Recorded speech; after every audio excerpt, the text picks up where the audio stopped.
Claire had begged for death more than once in her life, not because she wanted to die, but because living had become a punishment far worse than the grave. From the day she could walk, people whispered. They said she was a monster, too tall for a girl, too muscular. Her shoulders were broad, her arms thick, her legs built like a man who'd spent years breaking horses. The children of the town ran from her, the women crossed the street. The men stared with disgust, calling her a freak. Every look, every laugh, every cruel word cut deeper than any knife. By the time she turned 22, Claire had forgotten what kindness felt like. She carried shame on her back the way other people carried water. And no matter where she went, the weight never left. No one would hire her. No one wanted a freak under their roof. So she took the only job left for someone like her. A job so filthy no woman in her right mind would touch it. She worked for Silas Kane, a man the town feared to even look at. He was a deserter from the war, a man who had abandoned his brothers in battle and returned to build his own little kingdom of cruelty. He saw Claire's pain, and he saw an opportunity. The people already hated her. What better scapegoat could he ask for? He forced her into vile tasks, dragging dead cattle out of pens, digging graves under the burning sun until her hands bled raw. He whispered to his men that one day, when his games of violence grew too bold, he could pin it all on her. Let the town believe the freak had finally turned into a monster. Claire endured it, until the day he laughed at her tears and told her she would never escape the curse of being born wrong. She dropped her tools, and she ran. She ran until her feet tore open on the rocks, until her skin burned under the pitiless sun. She ran until her breath came like fire and her vision blurred. She collapsed in a field of yellow grass, the blades sharp as knives against her skin. She pressed her hands into the dirt and whispered, "Please, just let it end." A shadow fell across her face. Standing over her was a man she had never seen before. He was older, his beard gray, his eyes cold as steel. His hand rested on the worn grip of a revolver. Claire's heart stopped. She thought Kane had sent someone to finish her. "Please," she begged, her voice cracking. "End it now." The man said nothing. He only looked at her, his finger tight around the trigger. Would this stranger end her suffering with a single shot? Or would his choice lead to something even more terrifying? The man didn't shoot. He lowered his gun, just a little, then crouched beside her. His voice was rough, but steady. "You're bleeding. You need water." Claire stared at him, confused. For the first time in years, someone looked at her without disgust. Why was this stranger helping her? The man introduced himself as Ethan, a rancher who lived alone. He lifted Clara onto his horse and carried her back to his ranch. He gave her clean water, bread, and a place to rest. Her body ached, but her heart ached even more. She didn't trust easily.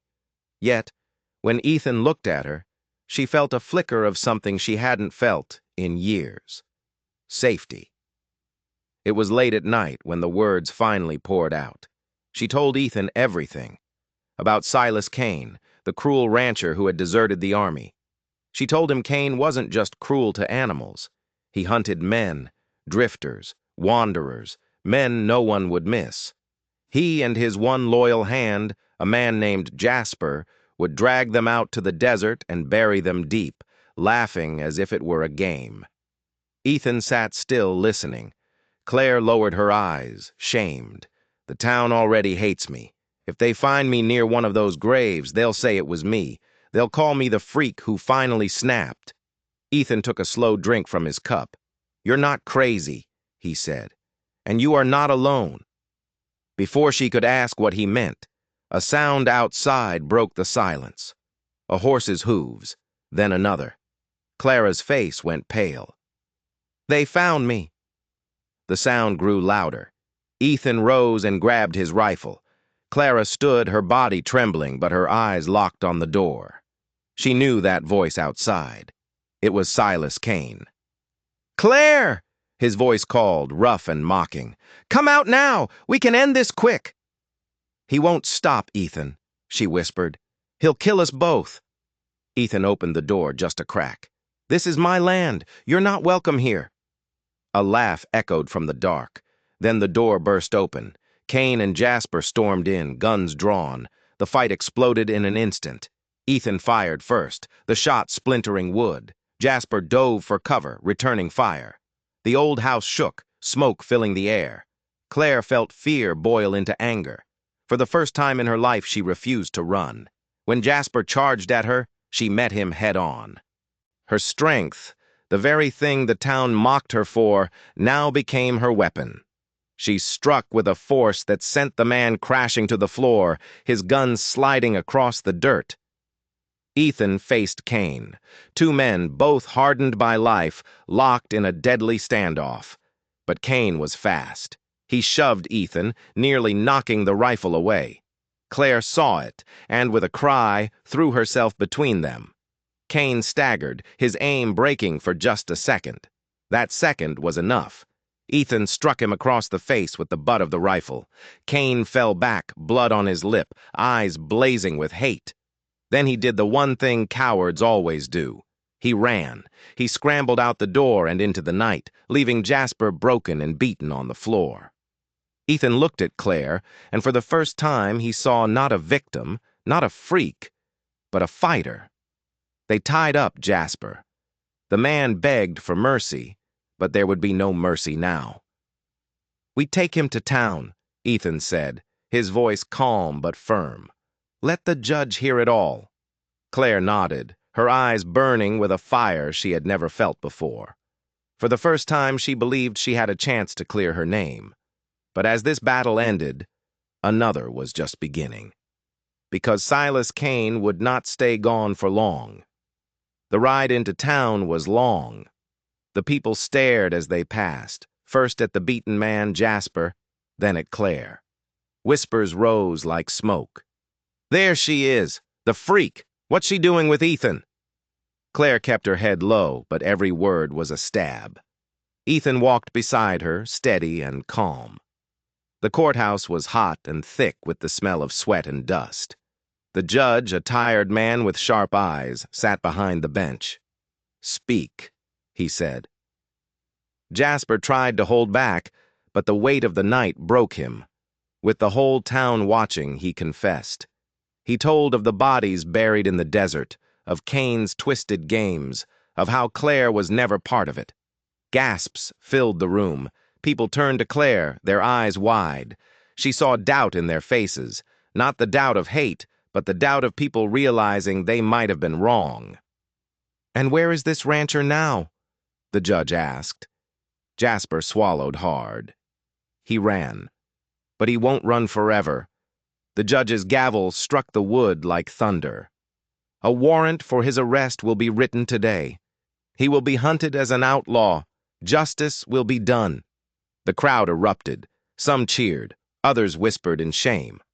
Claire stood frozen. She had carried the weight of their hate her entire life. Now, for the first time, she felt it lift. But it wasn't over. The rancher was still out there.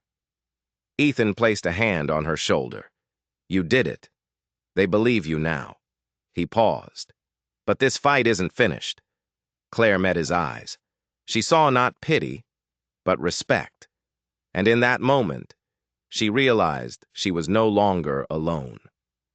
As the courtroom doors swung open, a fresh poster was nailed to the wall, the face of Silas Kane, drawn in black ink, wanted, dead or alive. But would justice be enough to heal the scars Claire carried? Or was her battle just beginning?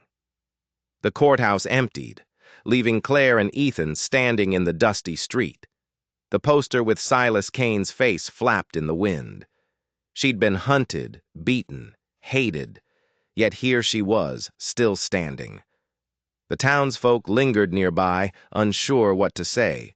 Men who once spat at her boots now looked away in shame. Ethan stepped closer. "Truth always comes out," he said. "You're stronger than they ever knew." No one had ever said those words to her. The sun dipped lower, painting the sky in gold. As they walked away, a few children waved at her. She smiled back, her heart stumbling with surprise. A small gesture, but it meant everything. She was no longer just the freak. She was a survivor. But there was still a secret she didn't know. A secret Ethan had been keeping. That night, back at his ranch, he finally told her the truth. "I didn't find you by accident, Claire," he said, his voice low. "I was tracking him. Silas Kane." Her eyes widened. "Why?" "Because he's not just a deserter," Ethan said, his face grim. "He's my brother." The confession was a gut punch. "Your brother?" "My younger brother," Ethan confirmed. "The story he tells about deserting, it's a lie. He didn't desert. He murdered his commanding officer to steal the company payroll. Then he disappeared. I've been hunting him for 10 years. The cruelty, the violence, it all made a terrible kind of sense. It wasn't just random evil. It was a poison that had been festering for a decade." "He's running from more than just a warrant for murder," Ethan continued. "He's running from me, from the only person who knows the whole truth." Claire stared at him, the pieces falling into place. "That's why you helped me. You were using me to get to him." The old bitterness was a familiar taste in her mouth. "At first, yes," Ethan admitted, and the honesty in his voice was disarming. "But then I saw you fight. I saw your strength. This isn't just about my past anymore, Claire. It's about your future." But before she could process the revelation, another rider came thundering into the yard. It was a man she didn't recognize, his face grim. "It's Jasper," the man said, breathless. "He never made it to the county jail. Someone intercepted the transport, killed the deputy." Claire and Ethan exchanged a look of cold dread. "He didn't just escape," Ethan said, his voice a low growl. "He was set free. Silas Kane wasn't just a murderer, he had allies, and he was coming back, not just for revenge on Claire. He was coming back to silence his brother, permanently. The ranch became a fortress. They knew Silas would come, and he would come with help." Ethan's face was a mask of stone, but Claire saw the pain in his eyes. This wasn't just a fight against an outlaw. It was a fight against his own blood. "He won't stop until one of us is dead," Ethan said, checking his rifle. That night, they came. 4 riders moving like ghosts in the moonlight. The siege was brutal. Gunfire tore through the old house, the air filled with smoke and the smell of gunpowder. Claire wasn't a victim anymore. She was a soldier. She loaded rifles, her hands steady, her mind clear. She and Ethan fought back to back, a silent, deadly team. One of Kane's men tried to flank the house. Claire saw him moving through the shadows. She didn't hesitate. She fired the shotgun, the blast echoing across the valley. The man went down, but they were outnumbered. It was a losing fight. They were being pushed back, cornered. Then, just as all hope seemed lost, another shot rang out from the darkness, not from Kane's men.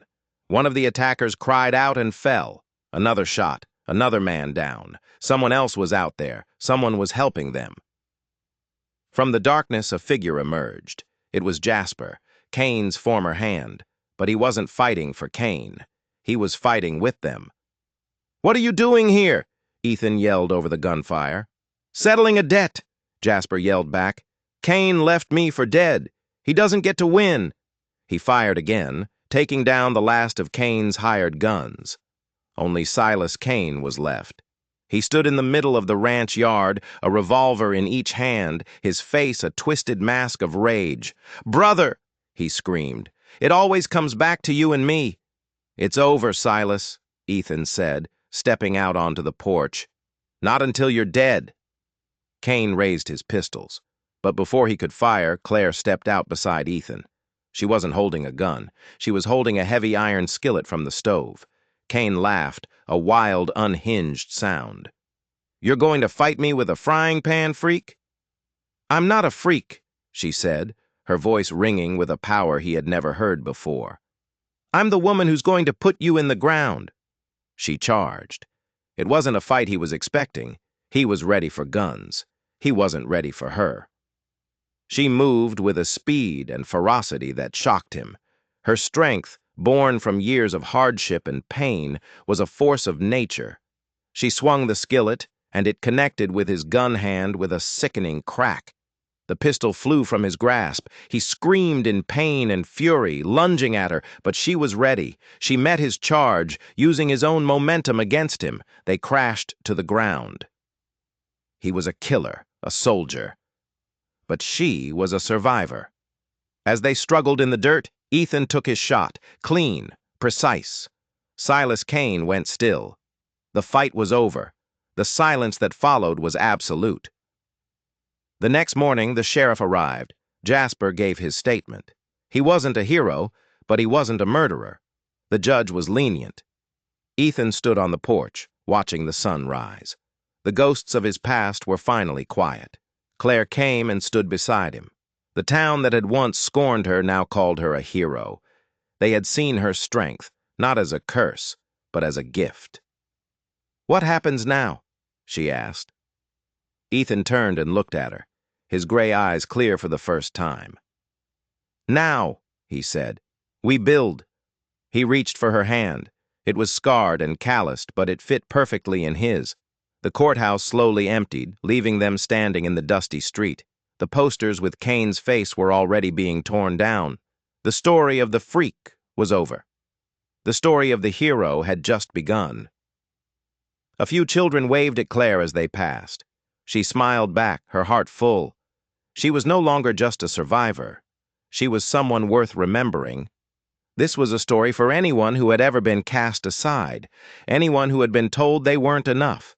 Because if Claire could rise above the hate, maybe anyone can. What do you think is stronger? The blood of family or the bonds we choose? Let me know in the comments. And if you believe in second chances and the kind of justice that's earned with grit and courage, do me a favor and hit that subscribe button. You won't want to miss the next tale we have coming your way.